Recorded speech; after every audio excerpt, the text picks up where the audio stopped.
સ્વાગત છે વિદ્યાર્થી મિત્રો. ફિઝિક્સમાં ક્લાસ 12માં ચેપ્ટર નંબર 3માં આપણે અવરોધકતા અને તાપમાન વચ્ચેનો સંબંધ મેળવ્યો હતો. એના પછી આપણે થોડાક ઉદાહરણો જોઈ લઈએ અને સ્વાધ્યાયના પણ સાથે એક્ઝામ્પલ જોઈ લઈએ તો સાથે કોન્સેપ્ટ પણ આપણે ક્લિયર થઈ જાય. તો અહીંયા ઉદાહરણ નંબર 13.13 જે છે એ આપણી પાસે અહીંયા આપેલ છે રકમમાં. તો જેમાં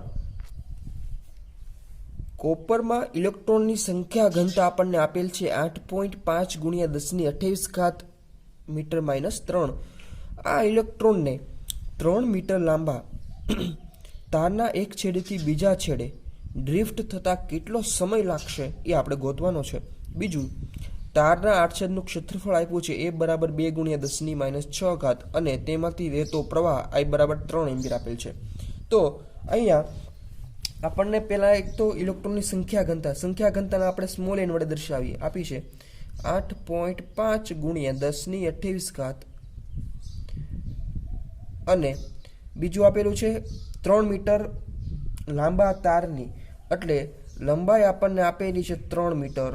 પછી આગળ આપેલું છે કે ક્ષેત્રફળ આપેલું છે એ બરાબર 2 ગુણ્યા 10⁻6 મીટર સ્ક્વેર અને વિદ્યુત પ્રવાહ I આપેલો છે 3 એમ્પિયર. તો આપણે સમયની ગણતરી કરવી છે. શેની ગણતરી કરવી છે? સમય, કે ઇલેક્ટ્રોન હોય એને એક છેડેથી બીજા છેડે પહોંચવા માટે કેટલો સમય લાગશે. તો એ આપણે ગોતવાનું છે. ઓકે, એક્ઝામ્પલ તમને દઈ દઉં કે ધારો કે આ એક વાહક તાર છે કોપરનો. આ કોનો વાહક તાર છે? કોપરનો વાહક તાર છે. એના આડછેદનું ક્ષેત્રફળ કેટલું છે એ છે અને તેમાંથી ધારો કે વહેતો પ્રવાહ I કેટલો આપેલો છે આપણને 3 એમ્પિયર. અને ઇલેક્ટ્રોન ધારો કે આ એક છેડે છે, એક છેડેથી અહીંયા બીજા છેડે પહોંચવા માટે કેટલો સમય લાગશે એ સમય ગોતવો છે. તો સૌપ્રથમ આપણી પાસે સૂત્ર ખબર છે, ડ્રિફ્ટ વેગ અને વિદ્યુત પ્રવાહ વચ્ચેનો સંબંધ I is equal to ENA into VD. આ વિદ્યુત પ્રવાહ અને ડ્રિફ્ટ વેગ વચ્ચેનો સંબંધ આપણને ખ્યાલ છે. તો અહીંયા I બરાબર આપણે જોઈએ છે, પહેલાં સમય જોઈએ છે ને તમારે વેગને કરતાં બનાવીએ તો VD ઇઝ ઇક્વલ ટુ શું થાય? Iના છેદમાં ENA અને વેગ બરાબર શું થાય? તો કે અંતર ભાગ્યા સમય. તો અંતર કેટલું છે? આની લંબાઈ કેટલી છે? ધારો કે L લંબાઈ છે, રેડી ને? તો L ભાગ્યા સમય ઇઝ ઇક્વલ ટુ Iના છેદમાં ENA. આપણે મિત્રો સમયને કરતાં બનાવો તો સમયને કરતાં બનાવીએ T is equal to ENA into L છેદમાં I. T બરાબર આપણે સમયનું સૂત્ર મળી ગયું. ઓકે, આ ખાસ યાદ રાખજો. અહીંયા આપણે VD એટલે વેગ છે, વેગ બરાબર શું મૂક્યું છે? અંતર ભાગ્યા સમય. અંતર એટલે આ વાહકતાની લંબાઈ અને ભાગાકારમાં સમય. તો આવું આપણને સૂત્ર મળી ગયું છે. તો કિંમત મૂકી દઈએ. E એટલે તો કે 1.6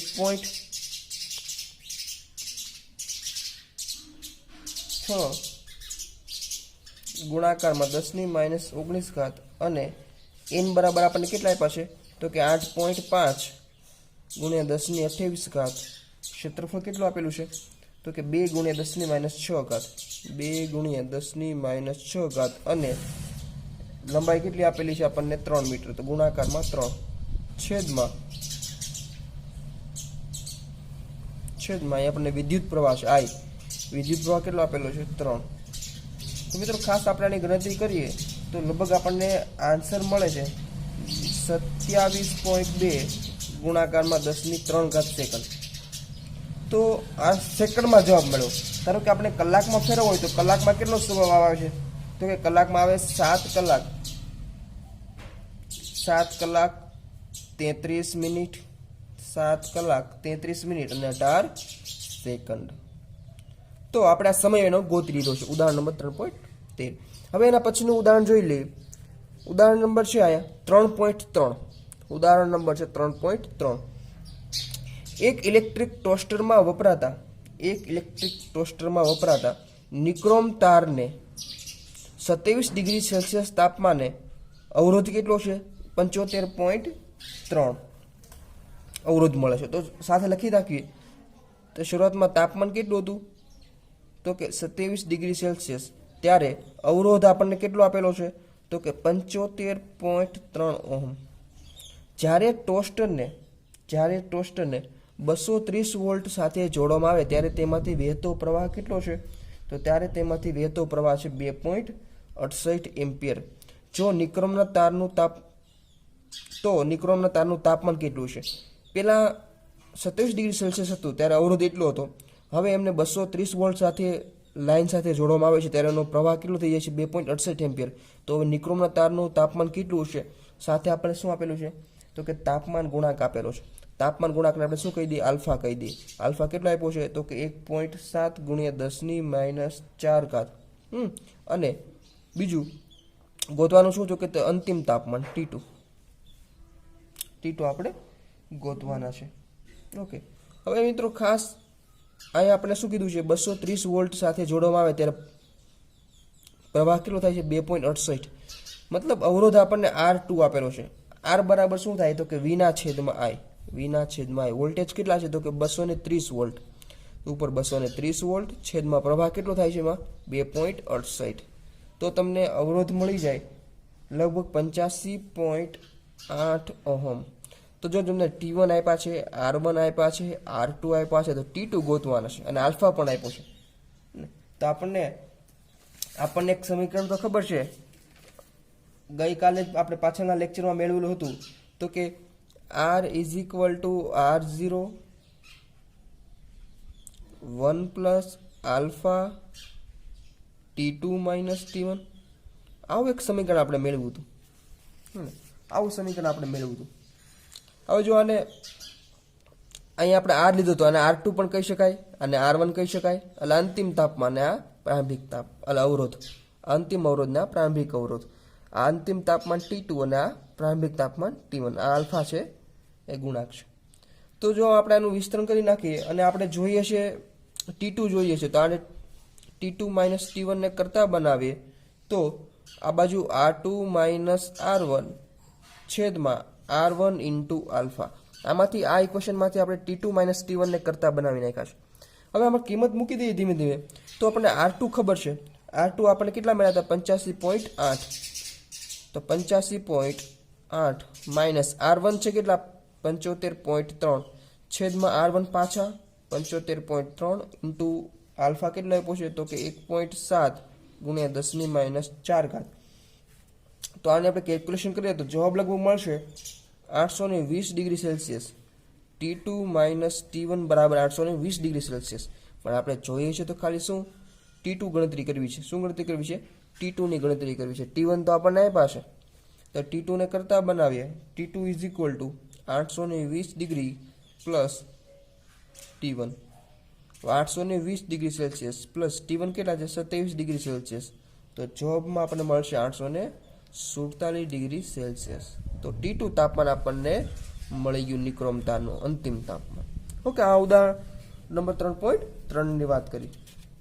હવે આગળ તરફ આપણે જઈએ તો અહીંયા ઉદાહરણ નંબર 3.4 આપેલ છે. ઉદાહરણ નંબર 3.4. તો જો અહીંયા બરફના તાપમાને પ્લેટિનમનો અવરોધ ધરાવતા થર્મોમીટરમાં રહેલ પ્લેટિનમ તારનો અવરોધ 5 ઓહમ છે. પણ અહીં આપણે શરૂઆતમાં કીધું છે, જો બરફના તાપમાને વાત કરી છે. શેના તાપમાને? બરફના તાપમાને. તો બરફના તાપમાને પ્લેટિનમ તારનો અવરોધ કેટલો છે? 5 ઓહમ. તો લખી નાખાય અહીંયા R0 મતલબ 0 ડિગ્રી સેલ્સિયસ કેટલો છે? 5 ઓહમ. તો સારીમાં લખી નાખું 0 ડિગ્રી સેલ્સિયસ, કારણ કે બરફના તાપમાને પ્લેટિનમ તારનો અવરોધ કેટલો આપ્યો છે? 5 ઓહમ. અને વરાળના તાપમાને અવરોધ કેટલો આપ્યો છે? વરાળના તાપમાને એટલે આપણે કીધું 800 કીધું 100 ડિગ્રી સેલ્સિયસ કેટલો આપ્યો છે? 5.23 ઓહમ. પછી શું કીધું છે? જ્યારે થર્મોમીટરને હોટ બાથમાં ડુબાડવામાં આવે ત્યારે પ્લેટિનમ તારનો અવરોધ 5.795 ઓહમ થાય છે. તો હોટ બાથનું તાપમાન ગણો. હોટ બાથ એટલે ગરમ પાણીનું ભરેલું, ધારો કે હોટ બાથ એટલે કેવું હોય કે કોઈ પણ ગરમ પ્રવાહીનું ભરેલું વાસણ હોય, એમાં આપણે થર્મોમીટરને ડુબાડ્યો નથી, તેમાં પ્લેટિનમ તારનો અવરોધ કેટલો મળ્યો? તો એને R કહી દઉં, RT તાપમાને કહી દઉં, કારણ કે તાપમાન આપણને ખ્યાલ છે નહીં. કેટલું છે 5.795 ઓહમ. ત્યારે વોટ બાથનું શું ગોતવાનું છે? તાપમાન ગોતવાનું છે. જે આપણે થર્મોમીટર ડૂબાડ્યું છે એનું તાપમાન કેટલું છે. ચલો આપણે આ વાત કરી લઈએ. હવે અહીંયા આપણે સૂત્ર તો ખબર છે, ટી તાપમાને અવરોધ is equal to R0 1 plus alpha T minus T0. આ સૂત્ર આપણને ખ્યાલ છે. હવે અહીંયા R0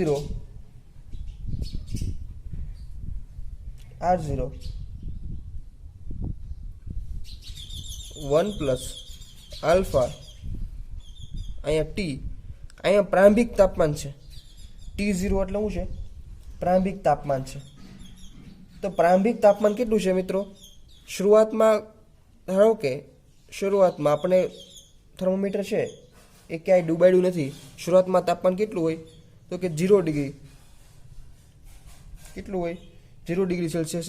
0 ડિગ્રી સેલ્સિયસ નહીં, ખાલી 0 હોય. તો માઇનસ આપણે 0 મૂકી દઈએ પ્રારંભિક તાપમાન. તો RT બરાબર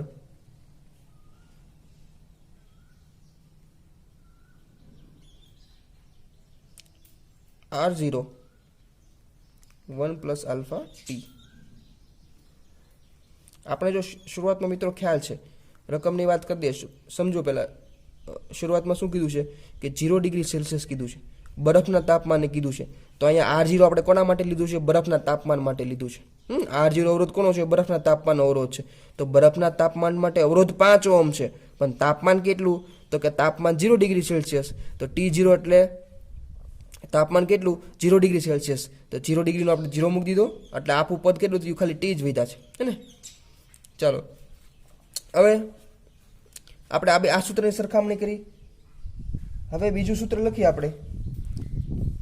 તો કે R0 degree Celsius 100 degree Celsius is equal to R0 1 plus alpha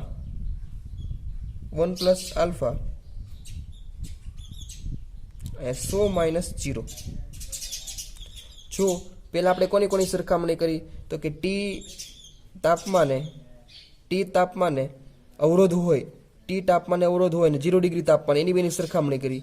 પછી કોની કરી? 100 ડિગ્રી તાપમાને અને 0 ડિગ્રી તાપમાને. તો જો અહીંયા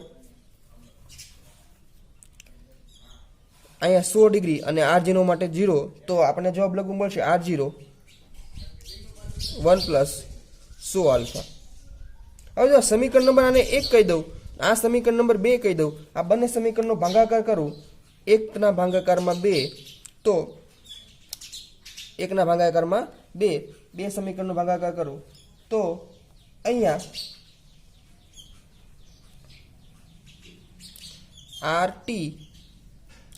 RT છેદમાં R00 is equal to R0 1 plus alpha T છેદમાં R0 1 પ્લસ 100 આલ્ફા. તો અહીંયા જો બંને બાજુથી ઉપર નીચેથી R0 કેન્સલ થઈ જશે. R0 કેન્સલ થઈ જશે ને આને આપણે કાઉન્સ છૂટા પાડીએ અને એમાંથી આપણે જે ટીને કરતાં બનાવીએ, ટી તાપમાને ને આ ટીને, તો ટીને કરતાં બનાવીએ તો સૂત્ર લગભગ આપણને આવું મળશે RT માઇનસ R0 છેદમાં R100 માઇનસ R0 ગુણાકારમાં 100. આનું આપણે સોલ્યુશન કરીએ. RT ની કિંમત મૂકી દઈએ. RT તાપમાને કેટલો અવરોધ છે? તો કે 5.795. R0 કેટલા છે? 5 ઓહમ. 100 ડિગ્રી સેલ્સિયસ કેટલું છે? 5.23 ને R0 કેટલા છે? 5 ઓહમ અને ગુણાકારમાં 100. તો જવાબ આપણને લગભગ મળશે 345.65 ડિગ્રી સેલ્સિયસ. તો આપણને હોટ બાથનું તાપમાન કેટલું મળ્યું? 345.65 ડિગ્રી સેલ્સિયસ. હવે આગળના દાખલા તરફ જઈએ. તો અહીંયા પણ સ્વાધ્યાયનો 3.5 છે. તો જેમાં એક ગરમ કરવા વપરાતા ઘટક તારનો અવરોધ 27 ડિગ્રી સેલ્સિયસ તાપમાને અવરોધ કેટલો છે 100 ઓહમ. તો આમાં પણ લખી નાખીએ. T1 તાપમાન કેટલું છે 27 ડિગ્રી સેલ્સિયસ, ત્યારે અવરોધ કેટલો આપ્યો છે આપણને R1 તો કે 100 ઓહમ. બીજું શું કીધું છે તાપમાન ગુણાંક આપ્યો છે. ચલો તાપમાન ગુણાકાર આલ્ફા આપ્યો છે, કેટલો આપ્યો છે તો કે 1.7 ગુણાકારમાં 10⁻⁴ 1/છેદમાં સેલ્સિયસ હોય ત્યારે તારનો અવરોધ 117 ઓહમ. એટલે આપણને R2 કેટલા આપ્યા છે 117 ઓહમ હોય ત્યારે તારનું તાપમાન ગણવાનું તો T2 ગણવાના છે આપણે, હો ને. T1 આપ્યા છે, R1 આપ્યા છે, T2 ગોતવાના છે, R2 આપ્યા છે અને આલ્ફા આપ્યો છે. તો પાછું સૂત્ર મૂકી દઈએ. ચલો R = R0 1 + alpha T2 - T1.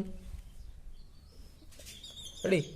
હાલો આમાં અંતિમ અવરોધ કેટલો છે 117, પ્રારંભિક અવરોધ કેટલો છે 100, 1 + આલ્ફા કેટલો છે 1.7 × 10⁻⁴. T2 તાપમાન કેટલા છે ગણવાનું છે. T1 કેટલા છે 27 ડિગ્રી સેલ્સિયસ. ઓકે, તો આનું સોલ્યુશન કરીએ આપણે. તો આપણાથી T2 ને કરતા બનાવશું તો T2 બરાબર કેટલા આવશે તો કે 1027 ડિગ્રી સેલ્સિયસ. કેટલા આવશે 1027 ડિગ્રી સેલ્સિયસ. ઓકે, તો આનો T2 તાપમાન મળી ગયું. ડાયરેક્ટ એક સૂત્રમાં જ કિંમત મૂકવાની છે. ચાલો એના પછીનો જોઈએ સ્વાધ્યાયનો 3.7. એમાં પણ આપણે જો એક ચાંદીના તારનો અવરોધ 27 ડિગ્રી સેલ્સિયસ છે એટલે T1 બરાબર 27.5 ડિગ્રી સેલ્સિયસ છે.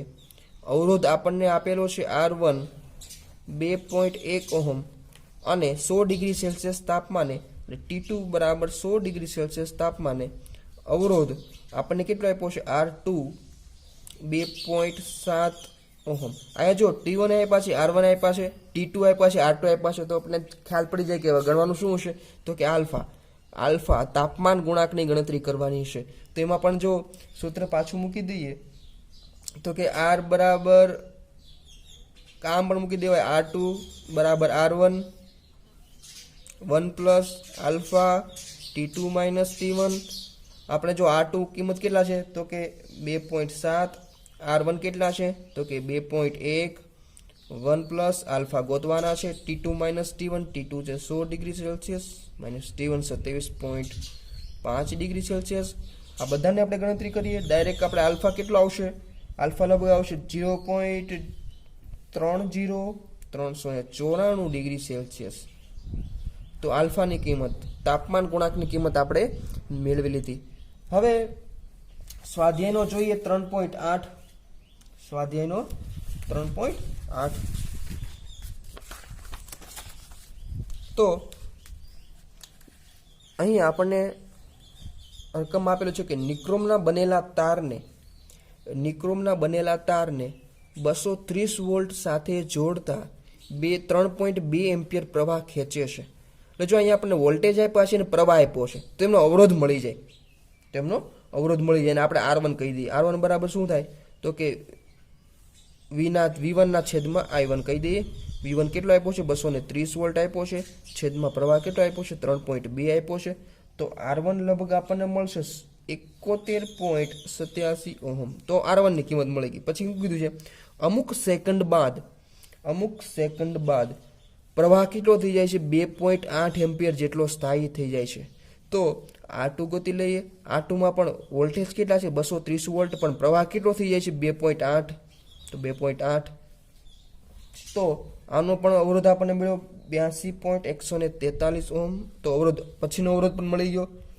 જો ઓરડાનું તાપમાન કેટલું હોય 27 ડિગ્રી સેલ્સિયસ, મતલબ T1 પણ આપણને આપેલા છે 27 ડિગ્રી સેલ્સિયસ, તો તારનું સ્થાયી તાપમાન કેટલું હશે, મતલબ T2 તાપમાન કેટલું હશે. અને બીજું શું આપેલું છે તાપમાન ગુણાંક કેટલો છે આલ્ફા બરાબર 1.7 ગુણાકારમાં 10⁻⁴.